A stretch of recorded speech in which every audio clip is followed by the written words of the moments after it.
in a world where AI can automate conversations, summarize meetings, provide chat help, connect us with anyone, living or dead, with a simulated conversation, we start to wonder, what relationships can technology not replace? In this episode, Stacy reflects on building a career through genuine human connection long before social media. We talk about why real life relationships still matter in this digital first world, and what she's observing about the younger generations navigating work, community, and purpose. We also talked about the tension surrounding AI, why some people are embracing it while others are pushing back, and how those perspectives are shaped by economics, the environment, and the future they believe they're inheriting. If leadership is ultimately about people, this conversation is a reminder that no technology can replace authentic relationships. You're one of the premier people in this city as far as having a great network and great relationships Thank with you. people. Yeah, It's one of the things I truly admire about you. But, appreciate that. how has that changed over the years? Because you've really built and nurtured a lot of I relationships. I have, and for me, like you said, child of the 70s and 80s, it all starts in real life.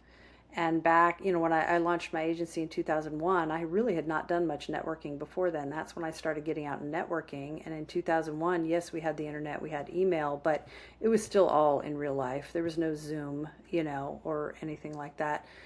Um, and so most of my relationships started in real life, which makes it very easy to transition to online. So I've always been very active on all the socials, LinkedIn, Facebook, Instagram. That's not all of them. Those are mine.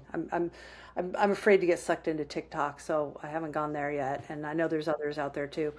But I think if the foundation is real life, it's easier to keep those relationships going online. And not to discount relationships that start online. I know they can be very rich and rewarding too. We've all read those stories, and actually I've got friends I've met online too that I've never met in real life.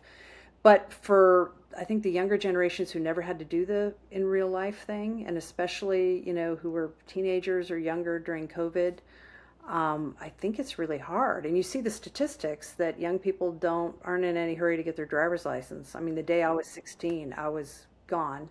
And my kids are old enough, same thing. As soon as they could get their driver's licenses, they did. And I'm thankful they grew up. They were teenagers really before social media was as big of a thing. I mean, they started out with flip phones. So I'm glad I kind of missed all that. But I worry about young people who don't have social skills, who never had the chance to practice social skills, who, are afraid to be around other people or to even stand up for themselves, advocate for themselves, conflict, dating.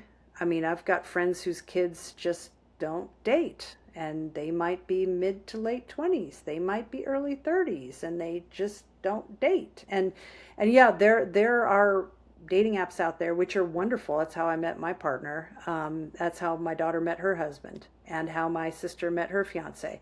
So this technology that can simultaneously bring us so much closer together with people just like us, and people who are struggling with the same problems we're struggling with, and all this wonderful stuff, but somehow still a lot of people can find it very isolating. So the seeing people in real life is still really, really important. So, what do you think, just as an outsider looking in on the young people, what do you think their hopes and values are for the future that they're trying to build?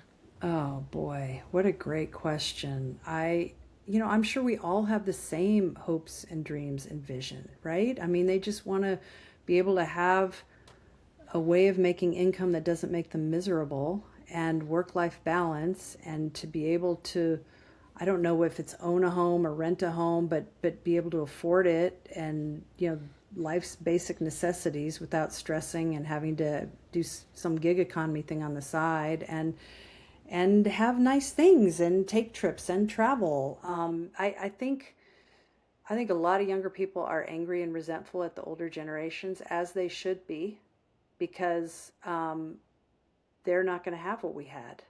You know, when I think about what college tuition costs when I went there, what my first home cost, it's ridiculous how inexpensive it was, even percentage wise of income. And meanwhile, you know, the things are not affordable for them. Meanwhile, the climate change, meanwhile, national debt. I mean, we've left them in a pretty bad spot. I will say younger generation, there's so many really, really smart people out there, really innovative, really creative, and they've got the technology tools now. I mean, I do have a lot of faith that they will come up with some creative solutions to get us out of this mess. I feel bad that we're laying it all on their shoulders and expecting them to clean up after us, but I'm hopeful that it will happen.